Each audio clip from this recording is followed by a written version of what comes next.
What's happening, gang?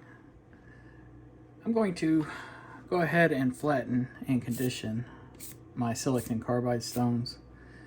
I don't think I've got a video showing how I do this on these particular stones, but it's the same as any other stone. I take a sheet of glass, put a little grid pattern on the stone with a pencil, and then I use loose silicon carbide grit and just run the stone across it until it flattens out. From there, I'll change the grits until I get the texture that I want on the surface of the stone. So we're going to start, obviously, with that one, which is 46 grit. I'm just getting everything wet here. I've got an old towel. It's the old raggedy towel on my countertop here. That way I don't get this stuff everywhere, because it makes a mess. If you're going to do this, be aware that you're going to have a lot of loose abrasive pretty much all over your counter. So get a raggedy towel or old t-shirt or something to put your glass on. Where do I get my glass? I usually find it on the side of the road. People throwing away old coffee tables and things of that nature. I'll take a glass cutter, score it, and then break it to the size that I want. This is actually a fairly small piece that I got that was inside a cabinet. Works okay. I'd like a little bit larger, but for my purposes here, this is just perfectly fine. I am using ear protection because this is very, very loud. So just a warning ahead of time. This does get loud. If you're sensitive to that, turn your volume down. Without further ado, we're going to get started. And all I'm going to do is run the stone across this glass and abrasive particles until I remove this grid pattern.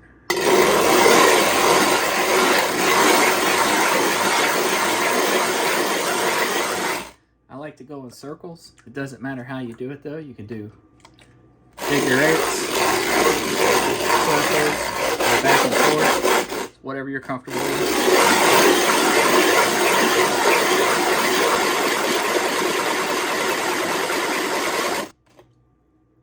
Check my progress. I'm going to flip the stone so I get even wear. I'm not putting pressure down.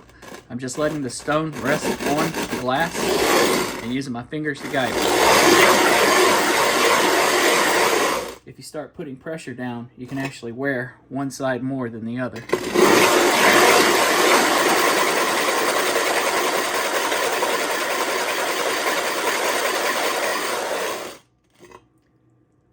So as you can see, I'm slowly wearing away that grid pattern.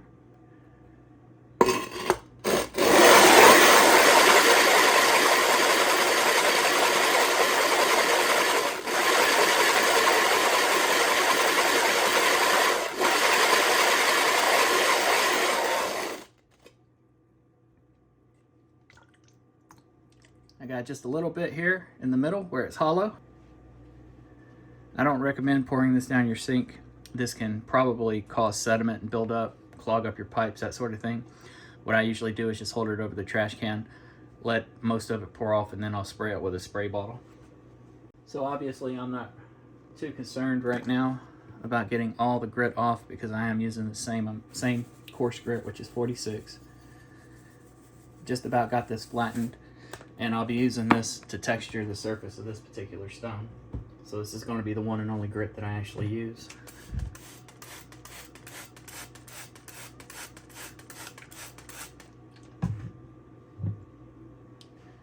Again, we got just that little hollow here in the middle, and we'll be finished up with this guy.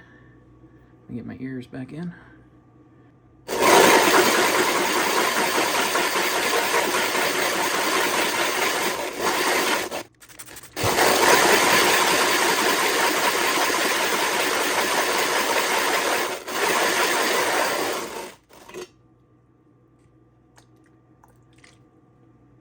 That's pretty much got the stone flattened out. I'm going to go just a little bit longer, and this is where I'm going to leave this particular stone.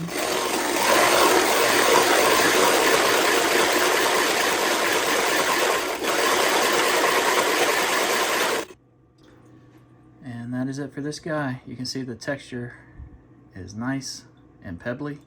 It's going to create a very aggressive sharpening surface. which is exactly what I want for this particular stone, which is 240 grit. I'm going to go through this exact same process with my 1000 grit. This one shouldn't take too long because it's still got a bit of an aggressive texture from the last time I did this. 46 grit kind of wears through it very quickly. I'm not going to use as much loose abrasive powder as I did on the last 240 grit stone.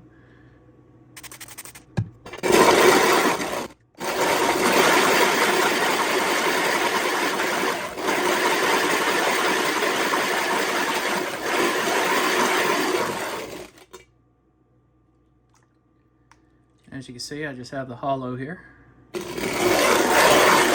is very common for sharpening. You seem to put more pressure in the middle than you do the ends, so that always gets more wear.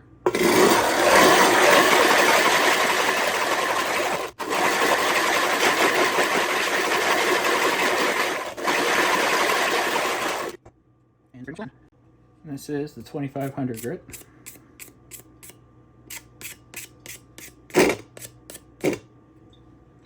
Doesn't have to be perfect, it's just a visual representation for you to know when you've ground down through all that abrasive and gotten it flat.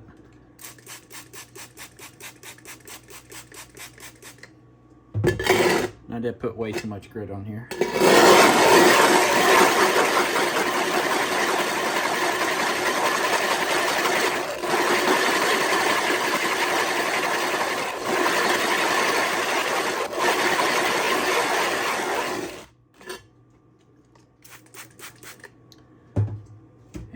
Pretty much flattened. So when I'm flattening and conditioning, what I tend to do is I'll take my really coarse stone, say my 240 grit, and I'll leave it at a really coarse texture like 46. However, my 1K stone, I don't want it quite that aggressive. I do want it aggressive, however. So what I'll do with this one is I'll actually take it down to 60-90 grit and possibly 120-220, but I usually, just because I'm lazy, leave it at about 60-90.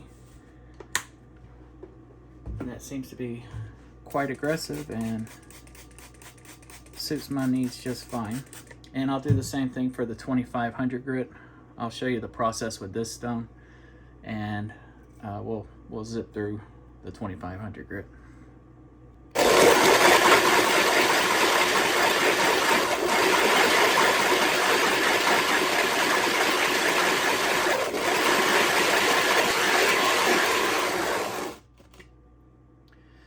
Conditioning takes really less time than flattening, so this surface is ready to go. And that's it. The surface textures are where I want them. The 400 and 240, they're sitting at 46 grit, real porous, real aggressive. The 1K and the 2500 grit Gritomatic are both sitting at 60-90 grit, and so is my 2000 grit Nubatama stone.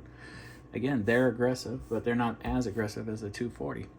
I like my stones to feel like they're cutting the steel, so I tend to leave them at a coarse grit. You may not like that. You may want a smoother grit, in which case you can go even finer. As I said, 120, 220, 500, whatever you want to do. This is a personal preference and entirely up to you.